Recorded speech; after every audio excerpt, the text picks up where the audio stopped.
Now, to the international scene, even as international attention turns to rebuilding Gaza, in Israel, the wounds of the conflict remain raw. Families of those still missing are calling for the return of every last body before they can begin to heal. Meanwhile, the threads of the ceasefire wear thin as Israel forces kill a number of Palestinians on Tuesday. Arise international correspondent Adefemi Akisanya reports from Tel Aviv. The morning after a historic night before, Hostage Square in Tel Aviv is noticeably somber.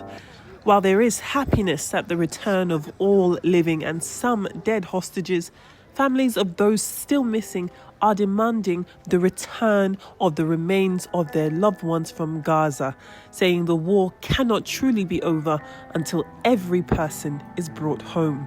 I wouldn't call it peace, I would call it ceasefire, because it's not a peace.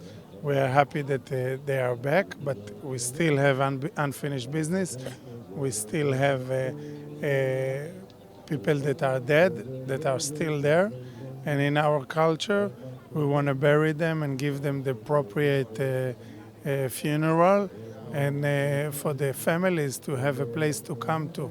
The Red Cross says recovering bodies from under the rubble in Gaza will take time. Meanwhile, the United Nations says countries, including the United States and France, are prepared to fund the $70 billion needed to rebuild Gaza. But here in Israel, the feeling is one of unfinished business. Among those still believed to be in Gaza is 27-year-old Imba Hyman, the only woman whose remains have yet to be returned, her image now a symbol of the grief that lingers. Meanwhile, in Gaza City, Israeli forces have reportedly killed at least 5 Palestinians for crossing ceasefire lines and approaching troops. A reminder that violence continues even as talk of reconstruction begins. As the world discusses Gaza's future, many Israelis here say closure must come first, with every set of remains returned. For them, indeed, there is still unfinished business. Adefemi Akisanya, Arise News in Tel Aviv. Well, for more on how the Gaza peace deal is being received in Israel, Arise international correspondent Adefemi Akisanya joins me live from Tel Aviv. Hello, Adefemi. Great to have you on the news tonight.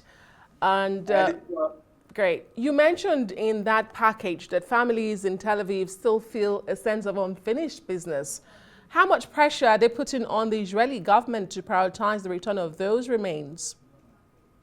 Well, this is the thing, so Tuesday was Shemat Torah, which is a significant day in the Jewish calendar. So that was the largest reason why you didn't see as many people on Hostages Square today, on Tuesday, because many people were observing the holiday, observing this religious day. But for the people who did come out, and that was something that we did see, even though it was comparatively smaller and far less than what we had known to see on Hostages Square, those people who did come out said that they are focused still on making sure that the government, that Israel remembers and keeps to the front of mind the people still in captivity in terms of those who had lost their lives. The remains are who they are still coming outside and campaigning for. So in terms of their presence, that is their reminder to the government that there surely is a lot of work still to be done. And I think that that is something that we can see even with the latest lines coming out of Israel and different parts of the Middle East, which is that that could be really the last load that could break this already fragile peace deal. We're already seeing Israel in terms of its government threatening that it will consider the ceasefire broken if Hamas does not return the remains of all of these hostages. So there is a lot of pressure on the national side here in Israel to make sure that the government is pressing for that. The issue, though, is that we heard from the Red Cross earlier today that said that as it stands, it's going to be very difficult to get the remains out of Gaza because of the level of destruction, that it's going to take time, Red Cross says, because of the rubble throughout Gaza City, to find bodies, to be able to identify them and then bring them back into Israel. So this is a request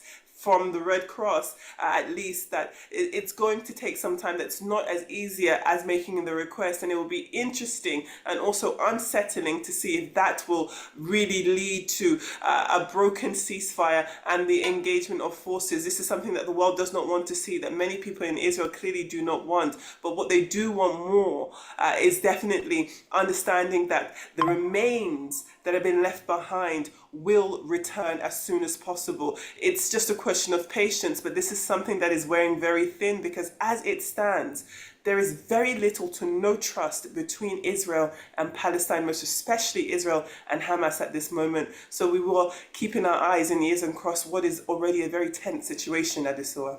Indeed, it's barely 24 hours after that historic deal signed, and we already have this threat.